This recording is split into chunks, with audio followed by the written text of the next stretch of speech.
In this tutorial, we're going to show you how to set up and use the LightBurn Art Library to organize and archive your favorite graphics.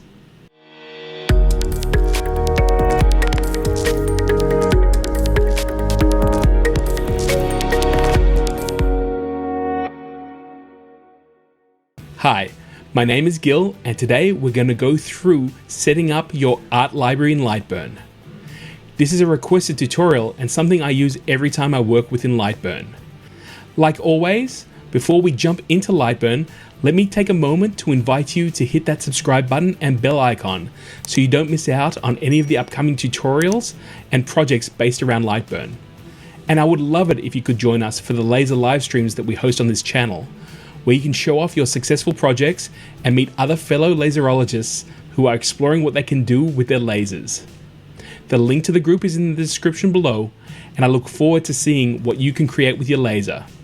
You'll want to keep connected because as 2022 reveals itself, so will the laser livestream community, and I promise you, you won't want to miss out on what's coming up next.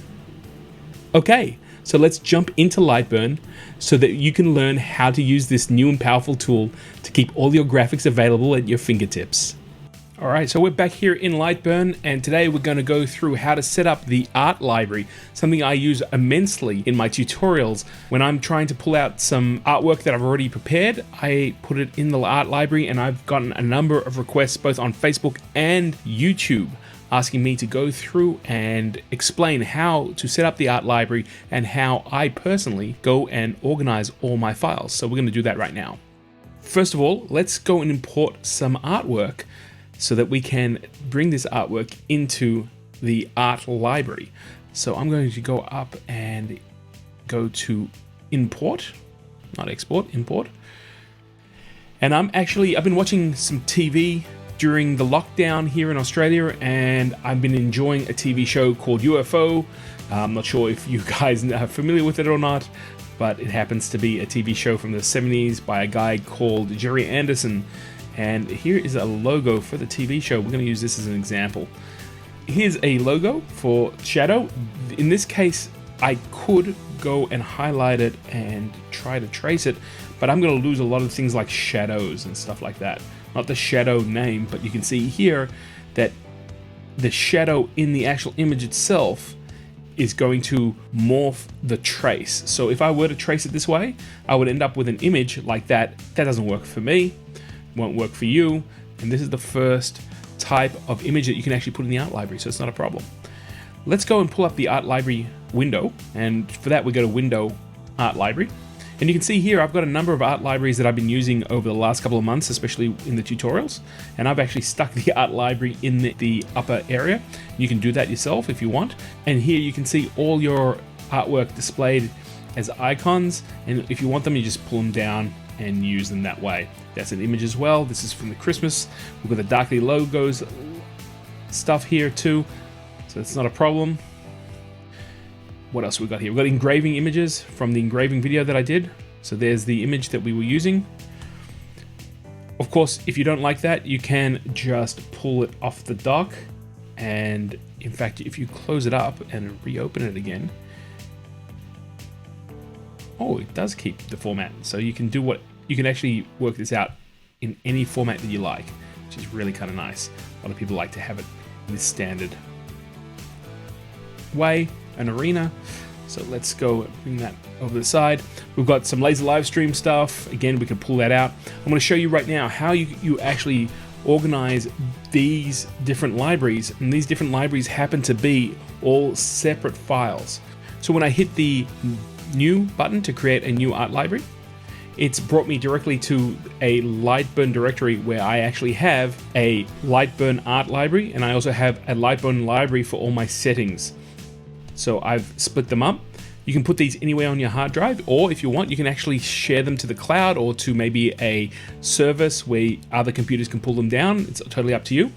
And in here you can see that we have a number of files and the file names correlating to the actual art libraries that are displayed in LightBurn. So we have Christmas graphics right here, and these Christmas graphics. We've got Darkly Labs, we've got engraving images, we've got laser live stream, we've got the template, we've got videos, we've got a whole bunch of things. So let's create a new one, and we're gonna call this UFO TV show graphics.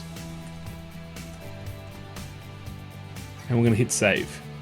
And you can see here that library is now displayed itself. So I can come into my work area. I'm just going to make this a little smaller. Normally it's not this wide. What's going on here? Come on. So I've got to do it from here, right? Okay.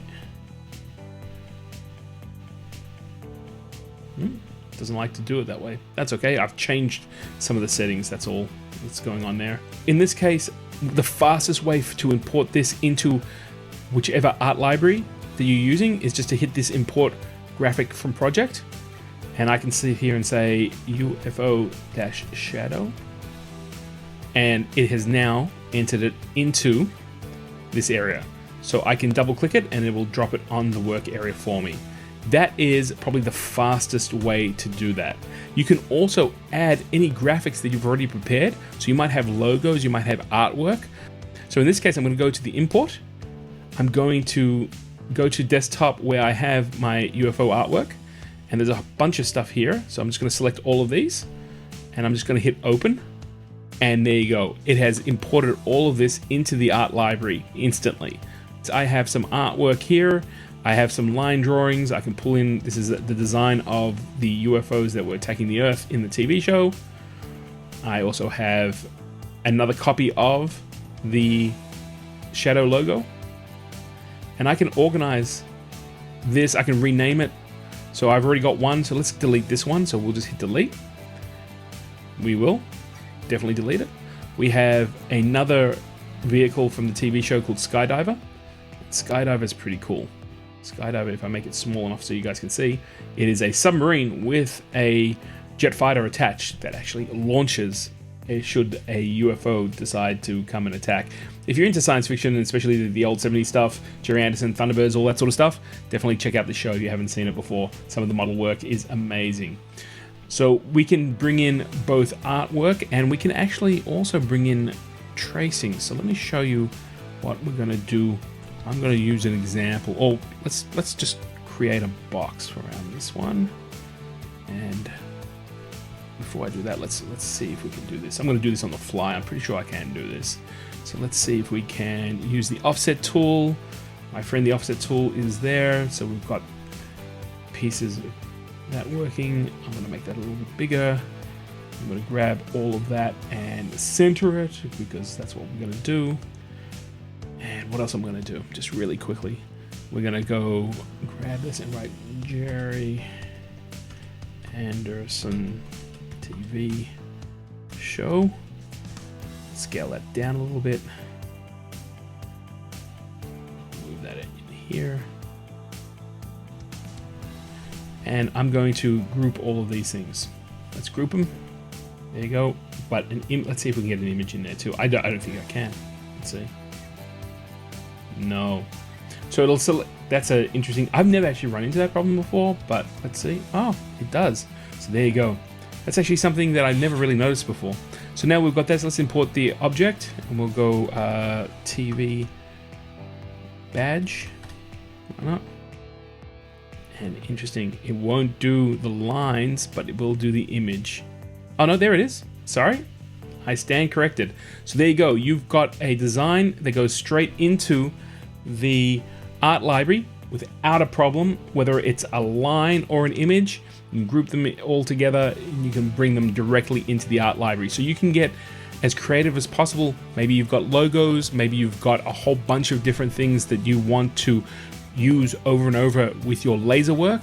This is a fantastic way for you to organize all of those different pieces. Now, the last thing that I want to show you here is that you have a number of art libraries in the art library window. You may want to get rid of some of them. You may not want everything to be shown here. So I'm going to go up to the UFO TV show. We've got all the different pieces here. Just to show you very quickly, we'll get rid of that top one. We've got the side, we've got the logo that we were working on. We've got the badge. So we've now imported all that artwork in. See, I could start creating something actually that's really cool here. Let's say we've finished that project. We don't want it to clog up our art library window. You can select the UFO TV show, and you can just unload it. And you can see here it is completely removed from the art library. But let's say down the track, you've got to go and revisit this. Maybe there's a job that you want to grab the layout, or maybe you want to grab the artwork and bring it into another job, but you can't find it in your art library. You just need to go and hit the load, and then just come back here and select the UFO TV show, and bang, there it is. So you can actually use the art library to archive any artwork you've created in LightBurn in a format that you can pull anytime. Of course, you can create it as an SVG, or you could outsource it into a different graphic format, but by keeping it all in the library, it is accessible incredibly quickly and incredibly easily.